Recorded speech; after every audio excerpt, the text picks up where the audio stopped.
It's so really inspiring to hear about all of the outreach efforts, all of the people being touched. It's not, yes, it's wonderful to hear 100 or 200 different countries and all of the spread outwardly, but it isn't really about numbers on a large level. It's really about numbers of friendships, of lives touched, of lives changed. That's why Yogananda came. He was intensely interested in helping spread the ideals of unity and of lives directed toward God, helped by that spiritual inspiration. And he came in order to share that light as widely as possible. I read a very interesting story just recently about how he met who he called his second most advanced disciple, Yogacharya Oliver Black. Yogananda was on the East Coast, and he was scheduled to travel to, I think, Denver. And his normal route would have taken him through Columbus, Ohio, and then on to the more western states. And he received a strong message from God to stop in Detroit, which took him out of his way. But since he had gotten the message from God, he stopped in Detroit. He didn't know why he had stopped in Detroit, and he didn't know what he was supposed to do there.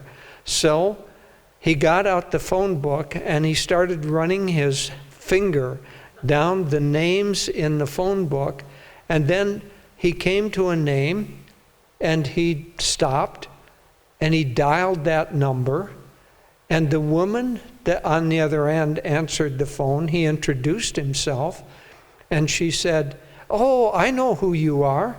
I attended one of your classes, one of your lectures. Oh, I would so love to meet you, and it just so happens that there's a man here teaching a yoga class with about 10 students, and if you would like to come over and meet him, we would be delighted." So Yogananda went over and met Yogacharya Oliver Black.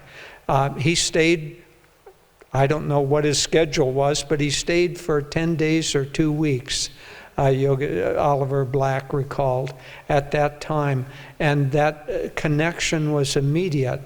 The point here being that Yogananda was constantly eager to spread this light into the world and was following the dictates of God in order to do so. World Brotherhood was very, very sacred to him. As Swami Kriyananda puts it, it is the very nature of joy to want to share itself. And Yogananda, being filled with joy, wanted to share that joy with others. Now, we're in a world that desperately needs all the shared joy that it can get. And so that impulse to share with others has been strong. It's been strong since the beginning. It was also one of the primary motivations and primary attitudes of Swami Kriyananda from the very beginning of when he first came to Yogananda. And so in the development of Ananda, this desire to share these teachings, to share the joy, to help others, has been there from the beginning. And the concept of World Brotherhood, of course, has been there from the beginning. It started with Yogananda. But more than 40 years ago, Swami Kriyananda said, it isn't enough just to talk about World Brotherhood. We need to do something more tangible than that. At that time, there was only Ananda Village, and it was, Devi and I were just starting the ashram, first major city center in San Francisco. And Swami said, why don't we have something that we can call people together, those who were already serving, who are already receiving this, and allow them to help others to also receive it. So that was the first World Brotherhood Day in the Oddfellows Hall in San Francisco, a place where Yogananda himself had taught some decades earlier. And so the concept of those of us who have received coming in order to donate some portion of finances. Typically, we've suggested that people donate 1 day's earnings, 1 day's wages to help spread these teachings.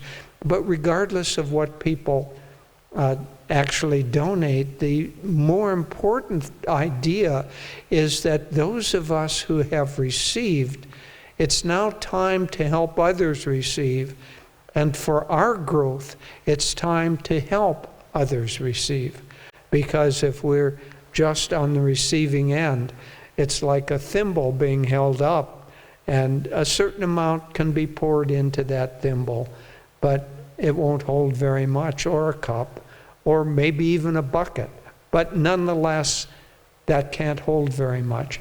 If you open up the flow of energy through that and share with others what we have received, then more can be given. So from that first impulse to share these teachings and to do something tangible, but at that time we didn't have many channels.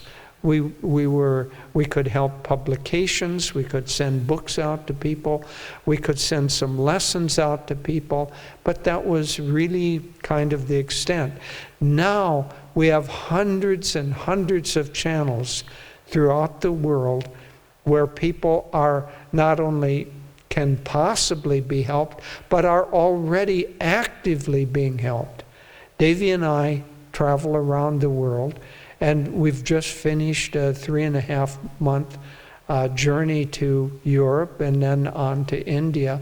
And we heard dozens of stories. Davy will share more about that.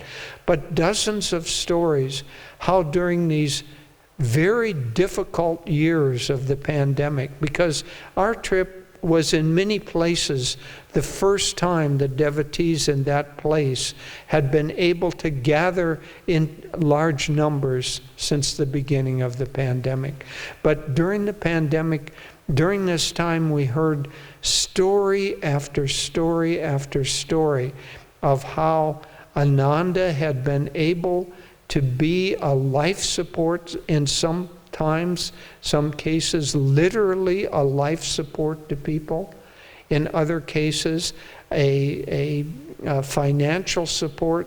Some of our centers helped people who lost their job. They helped keep them in their homes, keep them in food for the period of time until they could regain their jobs. They helped comfort those who had lost loved ones.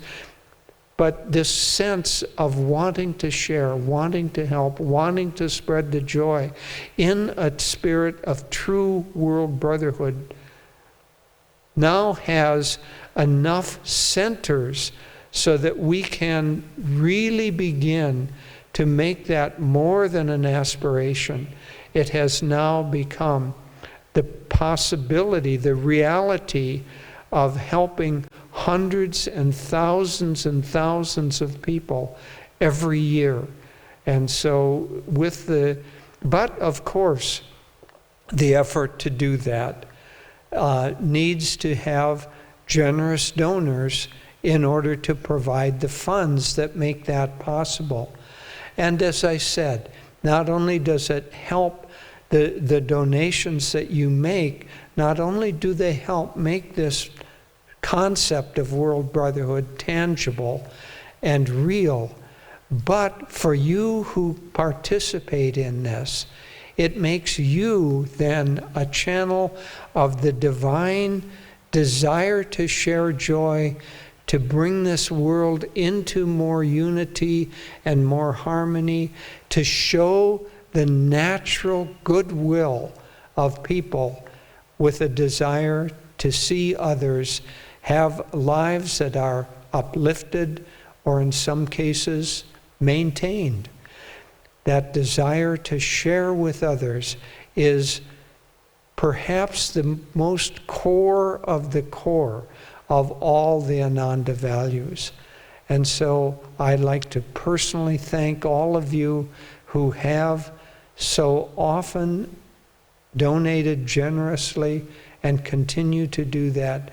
And thank you for helping make this work possible.